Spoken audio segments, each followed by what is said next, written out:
Boom 97.3, can't get no satisfaction. That is the Rolling Stones. John Tory's pick for our Turntable Tuesday today. Once again, welcome into our studios, John. Glad to be here. It's so nice to talk music with you. And we were talking off mic a few minutes back about vinyl and all that collection, all that collected we had and that we gave away. Yeah, and I honestly don't remember what I did with my vinyl records. And I did have them, you said, in milk cartons. I think that's literally, I had them in boxes and milk cartons. Yeah. And I have no idea. I think if I had to guess what happened is I left them in my mom and dad's basement and I went off to sort of university and so on. And one day they just said, well, we don't need these. Because, my dad, for example, one time came to me and I was a huge Neil Young fan, still am.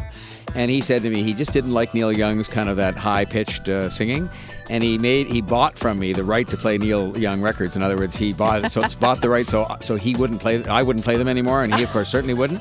And I think when he saw Neil Young records and stuff like that, Beatles, Stones, he just figured we're going to get rid of these. And one day when I was away, they just disappeared. But today, who would have ever thought that they'd be ever worth anything again, or anybody would ever use them again? Like you thought of vinyl records as kind of going the way of the dodo bird. And now they've come back. Not only are our older artists releasing their stuff on vinyl, new artists are putting their things out there. And Michael Bublé, for example, he's got a Christmas album that he put out a few years ago. Today he's putting it out on vinyl.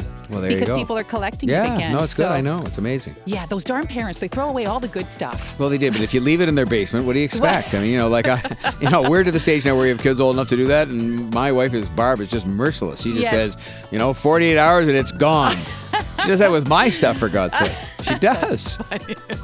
So let me ask you, when you think about back to some of your favorite vinyl and your favorite, we did play the Stones. What else is there among those? Well, I mean, I was a lover of the Beatles. Who wasn't? I went to see the Beatles at Maple Leaf Gardens when I was 10 years old. Wow. I did so with my sister, and she was 9, and we went to see it. And if you said, do I remember any music? You couldn't really hear any music because there was so much screaming. And I remember just walking out. I mean, you remember these little things? I remember walking out of the concert. They had brought all the girls and boys who'd fainted out and put them in seats on little sort of folding chairs along the wall of Maple Leaf Gardens, and they were sitting there, I guess, waiting for their parents to collect them. But I mean, I did go, but I love the Beatles, and I was amazed when I took my daughter to her grade 12 graduation, father-daughter graduation thing. The girls, it was a girls' school that she was at, and they all knew all the Beatles songs. And I was sort of amazed at this. I'm thinking, well, why would they know all those songs? They're from the sort of 60s and 70s, but they knew because it's great music. So I love the Beatles. I love Neil Young. I had a few eclectic sort of tastes that my wife still gives me a going over about. A guy named Chuck Mangione, who's a kind of a jazz musician. I liked, a lot of people, but I liked a lot of sort of music that had harmony in it and that had acoustic guitar in it and, that sort of thing. So I tended to like that sort of music more so. And I once joked with the press at Queen's Park when I was a provincial politician that I used to listen to Jimi Hendrix, but I couldn't take it anymore. And I can't. I mean, music that's now kind of jarring, I'll listen to it once in a while because it brings back some memories, but other than that, I find it too jarring now.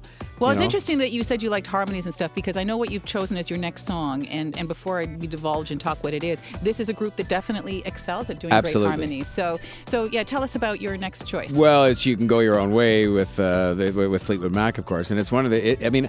I don't like it for this reason, but it's one of the great sort of breakup songs of all times because Lindsey Buckingham, who wrote it and sings, was sort of romantically involved with Stevie Nicks, and it was one of the sort of great soap operas of pop culture at the time, and the song was written in that sort of vein.